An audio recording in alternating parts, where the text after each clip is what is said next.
Dans cette vidéo, vous allez découvrir comment un démon millénaire mentionné dans la Bible infiltre nos vies et les détruit, sans bruit. Comment il dévoie l'amour, comment il s'attaque à la sexualité, détruit les familles avant même qu'elles existent. Il s'appelle Asmodée et son arme n'est pas la peur, non, c'est le plaisir. Derrière un écran, un fantasme, une solitude, il tisse sa toile. La grande question, et c'est pour ça que je fais cette vidéo, c'est pas pour promouvoir ce démon, mais c'est surtout pour vous indiquer comment il agit dans vos vies et comment vous pouvez le remarquer pour justement détruire son action avant qu'elle ne vous détruise vous. Car oui, il existe un chemin de libération, mais c'est un combat réel à mener au corps à corps, et je vous assure, c'est pas de tout repos. Alors ça vaut le coup pour toi, même si tu n'es pas au courant de toutes les dépravations qui existent, eh bien, d'être informé pour pouvoir défendre tes proches.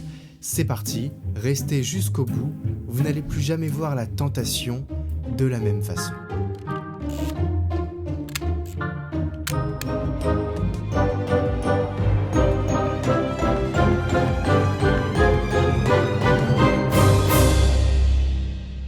Aujourd'hui, on va parler d'un démon, le démon Asmodée. Alors, bon, il s'agit d'un démon assez puissant, donc on va peut-être faire une petite prière avant. Le Seigneur est ma lumière et mon salut. Bon alors, le démon Asmodée, il est connu notamment parce qu'on l'associe à la luxure. Ce qui se passe, et pourquoi je fais cette vidéo, c'est parce que un jour j'ai rencontré un exorciste et je lui ai dit « Qu'est-ce qui se passe dans notre monde de très compliqué et de très dangereux ?» Il me dit l'influence du démon Asmodée. Alors du coup, je me suis renseigné et j'ai découvert pas mal de trucs que je vais vous raconter dans cette vidéo. Le démon Asmodée, c'est un démon ultra fort, on va dire un des plus puissants qui existent, et qui est lié à la luxure, donc à la perversion sexuelle. Il est aussi lié du coup à la pornographie et aux déviances qui asservissent beaucoup d'âmes. Et je vais vous expliquer aussi comment s'en prémunir selon l'enseignement de l'Église. Donc Asmodée, c'est pas une invention comme ça humaine, il est dans la Bible, il est plus précisément dans le livre de Tobie. Donc le nom Asmodée apparaît dans ce passage de l'Ancien Testament. C'est un texte qui raconte l'histoire de Sarah, une jeune femme donnée successivement en mariage à 7 hommes, mais Asmodée tue chacun de ces 7 hommes la nuit de noces, avant toute consommation du mariage. Donc traumatisée et désespérée, Sarah prie Dieu de mourir. Mais Dieu entend la prière de Sarah et il envoie l'archange Raphaël pour la sauver. Et alors, sous les conseils de l'ange, qui va voir un certain Tobie, fils de Tobit avec un T, et donc ce Tobie épouse Sarah, mais avec une foi et une pureté, et fait brûler le cœur et le foie d'un poisson dans la chambre nuptiale, sous les recommandations de saint Raphaël. La fumée fait fuir Asmodée, que Raphaël pourchasse et enchaîne au désert. Donc là, Sarah est délivrée et son mariage avec Tobie peut être consommé sans encombre. Donc l'issue et l'image qu'on peut voir derrière, attention c'est pas juste une image, mais voilà, c'est pour un peu expliquer, c'est attribué à la vertu et à la chasteté de Tobie et Sarah, qui contrastent avec les intentions, on imagine possiblement impures, des précédents prétendants. Donc selon l'interprétation catholique assez brute, Dieu a permis à Asmodée de tuer ces hommes pour châtier leurs désirs lubriques et préserver et sanctifier le mariage de Sarah. Donc cet exemple dans le livre de l'Ancien Testament nous montre déjà le domaine de prédilection de ce démon qui est la luxure, d'accord ? C'est-à-dire le plaisir sexuel déréglé. Maintenant, on va venir dans la tradition judéo-chrétienne. Asmodée est rapidement identifié comme un démon majeur. Son nom, d'origine hébraïque ou persane, évoque celui qui détruit, le démon mauvais. Et dans le cas présent, ce qu'il cherche à détruire, eh bien, c'est la pureté et les unions légitimes. On voit déjà la pointe de la spécialisation d'Asmodée, et eh bien, c'est de semer le désordre, la débauche sexuelle, l'adultère, la jalousie et les drames passionnels. Et vous connaissez les apparitions de la Salette en 1846, ça a été reconnu par l'Église, la Vierge Marie y apparaît et dénonça la corruption de nombreux couvents. Elle dit beaucoup de couvents ne sont plus les maisons de Dieu mais les pâturages d'Asmodée et des siens. Et vous le savez, je vais pas citer de nom, mais il y a eu plein d'organisations, de communautés qui ont été gravement touchées par des scandales sexuels. Et donc, on peut se dire que Asmodée a une patte là-dedans. Je pourrais aussi parler de possession et d'exorcisme bien documentés par l'Église, qui lui sont attribués, y compris par des prêtres exorcistes bien reconnus. Il y a le père César Trucchi, c'est un exorciste formé à Rome, qui rapporte qu'Asmodée se manifeste fréquemment lors des exorcismes, et en particulier dans ceux pratiqués par le célèbre père Gabriel A. Mort et le père Francesco Bamont. Donc d'après un de ses pères, ce démon spécialisé, il hait la famille, il cherche à détruire l'union conjugale. Pornographie et déviance sexuelle, ça c'est l'esclavage moderne d'Asmodée, et on va en parler maintenant. Donc à travers ces récits, Asmodée apparaît comme le maître de toute déviance sexuelle, ça on l'a vu, mais qu'est-ce qu'on entend exactement par déviance et comment on peut la définir? Donc je vous l'explique, comme tout comportement qui s'écarte de la morale naturelle voulue par Dieu pour la sexualité, en clair, tout usage de la sexualité en dehors du cadre sain, du mariage fidèle et ouvert à la vie. Donc cela inclut premièrement la perversion, donc le fait de détourner quelque chose de bon vers un mal, par exemple utiliser autrui comme un objet de plaisir, et puis deuxièmement la luxure au sens large, la soif d'un plaisir charnel désordonné. Donc les démonologues, c'est ceux qu'on appelle les experts des démons, affirment qu'Asmodée pousse ses victimes à s'adonner à toutes les perversions sexuelles, même les plus innommables. Fornication, adultère, inceste, homosexualité pratiquée, prostitution, pornographie et même des abominations telles que la bestialité, il est le maître de toutes les déviations sexuelles, toujours dans le but de profaner l'image de Dieu dans l'homme et de le rendre esclave de ses passions. Et donc parmi ces déviances, une qui occupe principalement l'espace de beaucoup d'adolescents et qui cause des soucis à beaucoup de personnes, c'est la pornographie, qui occupe aujourd'hui une place centrale et constitue l'un des outils favoris du démon de la luxure pour diffuser son poison. Je vais te lire une intro pour que tu comprennes comment Asmodée fonctionne. Et il faut t'imaginer, et désolé si tu es une femme, parce que là ça va partir du point de vue d'un homme, parce que je considère que les hommes sont quand même beaucoup plus sujets à ce genre de problème, même si vous êtes aussi concernés. Voilà, mais il fallait que je choisisse. Là, je me mets dans la peau de Asmodée pour que vous compreniez bien comment il fonctionne. Tu veux être droit, tu veux te marier, avoir des enfants, aimer une femme, vraiment. Tu veux être ce chrétien stable, fidèle, ancré. Mais tu es fendu, pas brisé, non, juste une fine ligne, à peine perceptible. Une tension entre ce que tu crois et ce que tu ressens quand la lumière s'éteint. Et c'est là que j'entre. Pas besoin d'attendre le mariage. Je commence dès l'adolescence. Je t'offre une première image, une vidéo, une scène volée. Ton corps réagit et tu crois que c'est juste biologique. Mais moi, je grave en toi une mémoire. Je t'apprends à désirer sans lien, à jouir sans donner, à consommer sans aimer. Tu penses que tu contrôles, mais déjà c'est moi qui t'éduque à l'amour. Tu bosses, tu pries, tu veux faire les choses bien, mais la réalité est lente, frustrante. Les femmes te semblent lointaines, compliquées. Alors je te murmure, détends-toi un peu. Tu n'as pas encore trouvé la bonne, ce n'est pas grave. Tu regardes une vidéo, une fois, 2 fois, chaque semaine, chaque jour. Tu recommences, tu te confesses, tu recommences, tu rationalises. Et moi, je ne t'arrête pas, je te laisse t'enfoncer doucement à ton rythme. Un jour, tu rencontres quelqu'un, elle est belle, bonne, douce. Vous vous engagez, mais dans ton coin, je te garde un autre monde. Ton jardin secret. Un peu d'écran, un peu d'imaginaire, un peu de fantasme. Tu ne touches personne, tu n'as rien fait de mal. Mais moi je sais. Tu apprends à diviser ton cœur, à aimer sans tout donner, à être fidèle de corps mais pas d'âme. Je ne veux pas que tu tombes vraiment, Je veux que tu composes. Un message, un regard, une main qui s'attarde. Puis un jour tu te dis « Je peux m'arrêter quand je veux ». Mais je sais que tu ne veux pas. Tu veux garder les deux, le feu et le contrôle. Moi, je veux te laisser croire que c'est possible. Et dans ce mensonge, je t'enchaîne. Je fais de toi un chrétien tiède. Tu vas à la messe, tu souris, tu embrasses ta future femme, tu parles de vertu, mais tu tombes encore, en secret, sans éclat. Tu caches, tu minimises. Et tu crois que tant que tu ne passes pas la ligne rouge, tout va bien. Mais la vérité, tu vis à moitié pour Dieu et à moitié pour moi. Et dans ce tiède-là, je suis roi. Tu regarderas ta femme, ton fils, ta fille.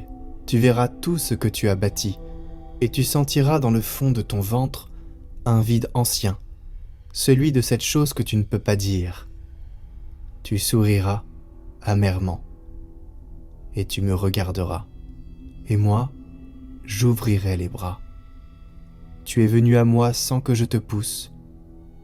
Je ne t'ai rien pris, tu t'es donné. Tu n'es pas tombé d'un coup, tu as juste renoncé à la sainteté, petit à petit.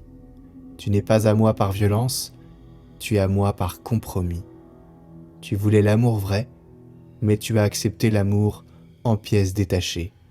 Et ça, c'est ma plus grande victoire. Et oui, chers amis, Asmodée, que je viens d'imiter, est vraiment pervers à ce point.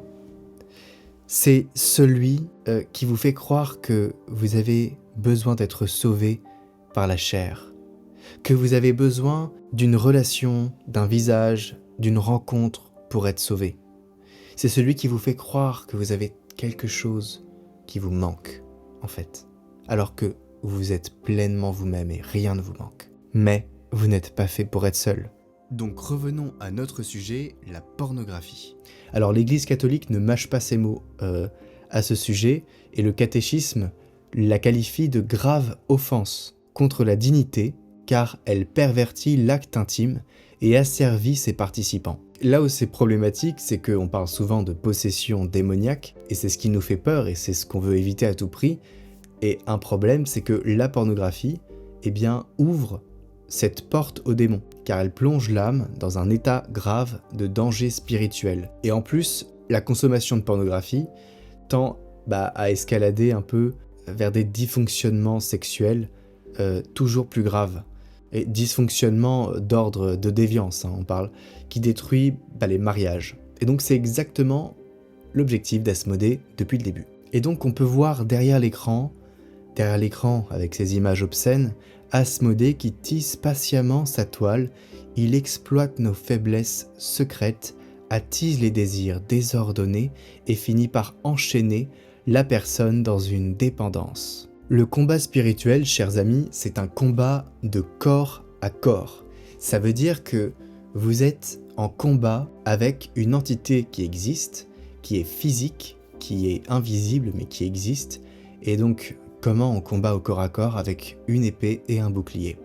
Et quelles sont ces épées et quels sont ces boucliers ? Je vous les donne en fin de vidéo. Mais on va revenir quand même sur ce terrain de chasse idéal d'Asmodée qui est l'écran et principalement la pornographie. L'accès à, en réalité, ce qui est de l'ordre de l'intime qui devient accessible, violent. Ça veut dire qu'on devient dans l'intime, dans le secret, nous-mêmes, nous avons accès à une multitude d'opportunités de satisfaire nos propres désirs, nos propres tentations et nos propres envies. Et nous sommes dans ce cadre-là en dehors du regard protecteur de la communauté, de la famille, des amis. Donc ça, Asmodée, il adore parce que ça s'appelle l'isolement. Et il sait qu'un homme seul, sans soutien moral, est plus manipulable et instable. Saint Pierre disait « Votre adversaire, le diable, rôde comme un lion rugissant, cherchant qui dévorer. » La question c'est est-ce que ce sera vous ? Je vous le souhaite pas. Alors pourquoi Asmodée s'attaque à la famille ? Est-ce que c'est juste une marque de fabrique comme Adidas ou Nike, est-ce que c'est un logo particulier? Ben non, c'est quand même l'un des piliers de la civilisation, l'un des piliers centraux de la vie d'une personne, la famille. Le diable cherche à détruire la famille parce que c'est là que Jésus grandit, au milieu de l'amour des époux et de la vie de leurs enfants. Le diable ne supporte pas la famille, il veut y éliminer l'amour. Toutes les idéologies ou modes de vie contemporains qui affaiblissent la famille font donc les affaires de vous savez qui. Il y a eu la banalisation du divorce et l'individualisme effréné, qui sont des armes utilisées par l'ennemi, pousser chacun à ne penser qu'à soi, à rompre facilement ses engagements. Alors penser qu'à soi, c'est quand même le truc de ouf. Ça veut dire que quand vous regardez votre voisin, vous ne pouvez pas avoir un avis sur sa vie et vous devez accepter absolument tout ce qu'il fera, tout ce qu'il voudra. Même si c'est se faire du mal, aujourd'hui on a accepté l'euthanasie. Pourquoi ? Parce qu'on projette une envie d'avoir la liberté. Cette liberté, c'est fantastique. Ça veut dire que si ça ne te concerne pas, tu dois la fermer. Mais est-ce que l'humanité, c'est pas justement l'inverse ? Est-ce que c'est pas se soucier des autres ? Est-ce que c'est pas justement aller vers les autres pour essayer d'amener de la douceur, de l'amour ? Voyez ? En fait, en isolant les gens comme ça, avec cette liberté effrénée, on détruit la communauté, et en détruisant la communauté, on détruit la famille, mais on détruit aussi les personnes. Et donc on n'est plus que nous-mêmes, seuls, face à nos choix. Nous nions tous les liens que nous avons avec les autres. C'est du génie, hein. Et les démons sont très intelligents. Alors, j'en étais où ? Donc une fois que la cellule familiale est brisée, l'être humain, en particulier les enfants, devient plus vulnérable, privé de ses repères et du soutien moral dont il a besoin, et on voit là une stratégie globale d'Asmodée, et des esprits mauvais en général, de pervertir la sexualité pour saper la famille, en sapant la famille, désorienter les âmes pour les éloigner de Dieu. Eh bien, vous le savez, vous avez certainement des amis qui ont des parents divorcés, et vous voyez la détresse, et à quel point ils cherchent parfois des échappatoires qui peuvent être des activités extrêmes ou des déviances et la désobéissance qui mènent aussi à ce genre d'actes. Mais je veux dire, tout le monde y est un peu soumis de près ou de loin. J'aimerais préciser quelque chose, parce que on a l'impression qu'ils s'attaquent que au mariage et aux futurs époux, etc. Mais non, ils s'attaquent justement avant que cela arrive pour que les personnes ne soient pas prêtes pour leur mariage. Alors, je sais qu'il y a plein de personnes célibataires qui se demandent quand est-ce que... Voilà, et j'en fais même peut-être partie. Et là, Asmodée n'attend pas le mariage, il dévie l'être dès sa construction. Et sa construction, ça se fait quand ? Quand il est enfant, quand on est adolescent, et puis après on est construit, normalement. Et donc, le démon, à ce moment-là, dans l'enfance, il commence avec la blessure précoce. C'est-à-dire que l'exposition précoce à la nudité, à la sexualité, aux abus, ou le manque de tendresse des parents, ça sème un désordre affectif et corporel dès les premières années de la vie. Et ensuite, il attaque l'imaginaire sexuel à l'adolescence, donc il agit à travers la pornographie notamment, la masturbation compulsive, les représentations culturelles sexualisées, et enferme la personne dans un cycle de désir égoïste, incompatible avec l'amour vrai. Et ça commence tout petit à petit. Voilà. Au début, on est pur, et puis petit à petit, on s'imprègne de toute cette espèce de merde, et donc on arrive à un point où on devient complètement déviant. Ensuite, il sabote l'identité sexuelle et affective. Asmodée, il promeut la confusion identitaire. Alors ça, il kiffe, mais à un point, le genre, la sexualité, les rôles affectifs, il pousse à douter de ce qu'est un homme et de ce qu'est une femme. Quoi de mieux pour détruire une famille avant même que la question ne se pose. Il pervertit les aspirations mystiques. Il installe des schémas de dépendance, par des chutes répétées, des relations toxiques, du rejet de soi aussi. Il enferme les âmes dans des schémas de peur, de honte, de désespoir affectif, d'image de soi vraiment désordonnée. Et donc ces liens invisibles brisent l'amour vrai. Voilà, la perception qu'on a des choses nous fait entrer dans une position, dans un positionnement qui n'est plus en phase avec notre société, et là, eh bien, on implose du point de vue affectif, sexuel, émotionnel, tout ça. On n'a plus de, peut-être de cohérence, c'est le bon mot. Et donc il gagne en faisant tout ça, il gagne avant les fiançailles. Et là, il a détruit la famille avant même qu'elle existe. C'est comme étouffer le problème dans l'œuf, ou je sais plus comment on dit.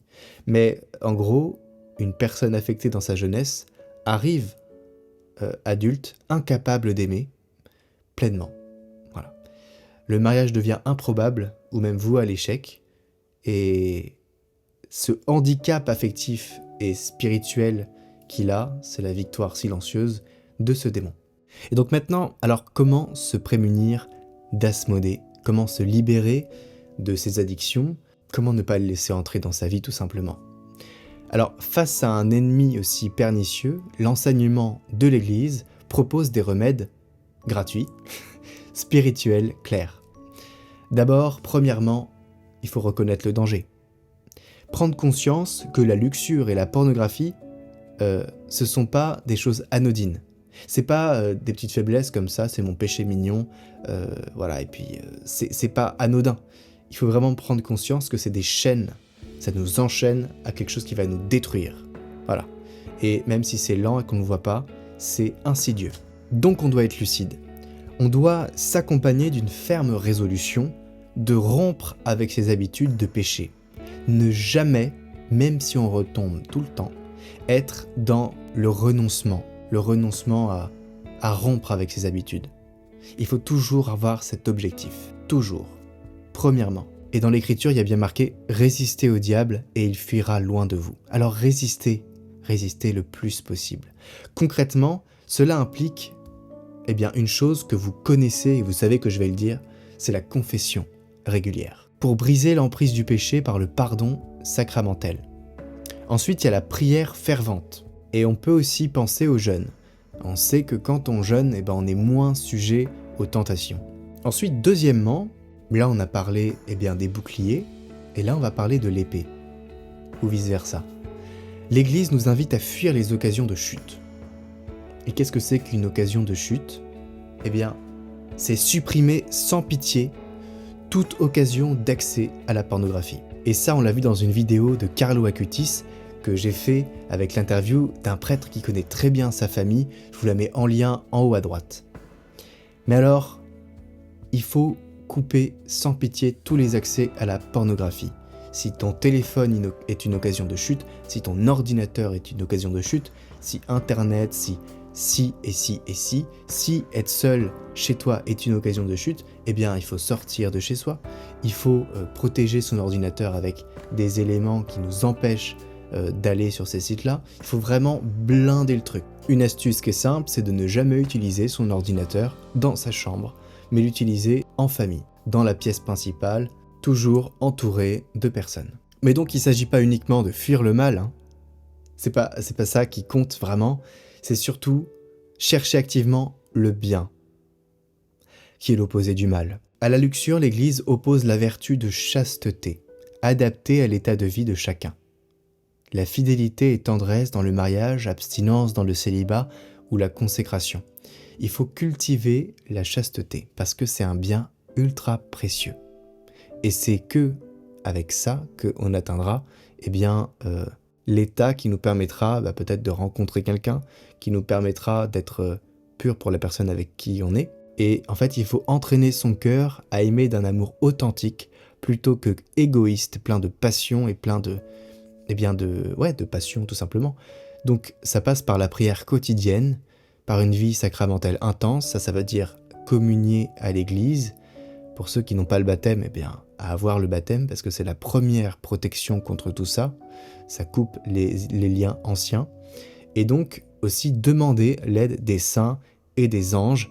Et je vois déjà les évangéliques et protestants me dire que non, mais si, voilà, vous avez supprimé le livre de Tobie de la Bible parce que ça vous arrangeait pas, parce qu'en fait, quand Sarah invoque le nom de Dieu, c'est Raphaël qui l'entend et qui porte cette prière devant Dieu. C'est comme ça que c'est écrit. Donc ça vous a vous avez pas aimé, vous avez supprimé. Non, je rigole, je vous taquine, mais c'est quand même ça qui s'est passé. Donc, on se souviendra aussi que c'est l'archange Raphaël qui enchaîna Asmodée, donc on peut le prier, cet archange, qui est un archange qui guérit. Il a guéri les yeux du père de Tobie, si je me souviens bien. De même, la Vierge Marie, qui est la reine des anges et qui écrase la tête du serpent, a un pouvoir d'intercession redoutable contre Satan et ses démons. Et donc, quand la tentation frappe, demandez l'aide de la Vierge Marie. Vous avez aussi Saint Michel Archange, qui est celui qui a l'épée et qui peut nous défendre contre le démon. Le grand problème d'Asmodée, c'est qu'il est très malin. Il va se servir de absolument tous les outils qu'il a contre vous. Il vous connaît sur le bout des doigts. Il connaît ce qui vous fait tomber, il sait. Et il sait utiliser le bon moment. Et il sait se retirer puis revenir, se retirer puis revenir. Comme si vous êtes maintenu dans une espèce d'état où parfois vous sortez et vous vous dites ça y est, peut-être que, et puis paf, vous retombez. C'est vraiment le démon qui utilise la petite corde sensible qui vous fait tomber à chaque fois. Alors, sachant cela, vous allez devoir vous battre le plus violemment possible pour vous débarrasser de son influence dans votre vie. Et tout ce que je vous ai dit, ça peut paraître banal, mais complètement banal. Vous pouvez vous dire, ouais, mais moi je vais jamais pouvoir faire ça, et puis de toute façon, il est bien gentil lui, mais quand il me dit eh bien, d'avoir un ordinateur que dans une pièce avec des gens, ou de mettre un truc, j'y arrive pas, je pourrais pas. La question, elle est pas là. La question, c'est garder toujours en tête que le Seigneur vous aime, qu'il veut pas que vous tombiez, donc il va vous donner les outils aussi pour vous préserver de tout ça. Eh bien, si vous utilisez ces outils-là, c'est aussi, comment dire, que vous dites en quelque sorte au Seigneur, je veux m'en sortir, aide-moi. Si vous faites pas ce que l'Église conseille, le Seigneur considère que vous ne voulez pas vous en sortir. Et il permet à Asmodée de vous tourmenter, en quelque sorte. Alors, on va parler de ce sujet une autre fois, parce que je vois déjà des questions venir en disant comment Dieu permet cela ? Mais Dieu permet tout. Voilà. Si tu tombes dehors parce que tu t'es fait un croche-pied, Dieu l'a permis. S'il y a un accident, Dieu permet les choses. Ça ne veut pas dire que Dieu le veut, d'accord ? Bon, ça s'appelle le libre arbitre, et c'est selon nos choix aussi. Et puis, dans de rares occasions, il peut intervenir, mais il ne peut pas nous enlever le libre arbitre, d'accord ? Donc il ne va pas intervenir à chaque fois, tout le temps. Voilà. Donc j'ai essayé de répondre très courtement à cette interrogation. Pour summariser un peu tout ça, la libération commence par l'acceptation du combat permanent. On ne se libère pas d'Asmodée comme on arrache une dent. Donc si tu veux que le désir, ses envies, ses pulsions partent, que l'attirance s'efface, que la tentation te laisse enfin tranquille, eh bien, c'est pas comme avec le dentiste que ça fonctionne. C'est d'apprendre à marcher avec le feu sans qu'il te consume.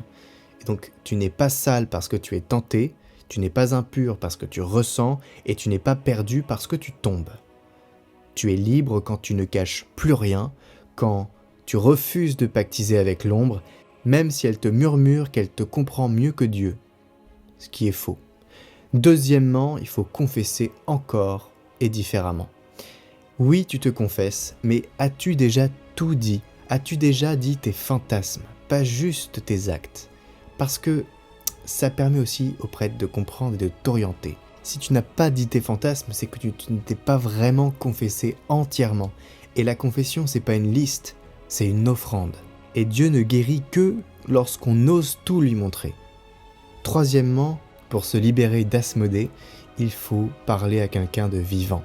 Il y a la confession, mais il y a aussi, l'accompagnement avec un psy, l'accompagnement avec un accompagnateur spirituel, par exemple, qui connaît ça de vous, qui vous permet de vous libérer de l'emprise d'Asmodée, qui en réalité est puissante parce qu'elle est dans le secret. Et ça, on l'a déjà vu. Le secret, c'est le royaume d'Asmodée.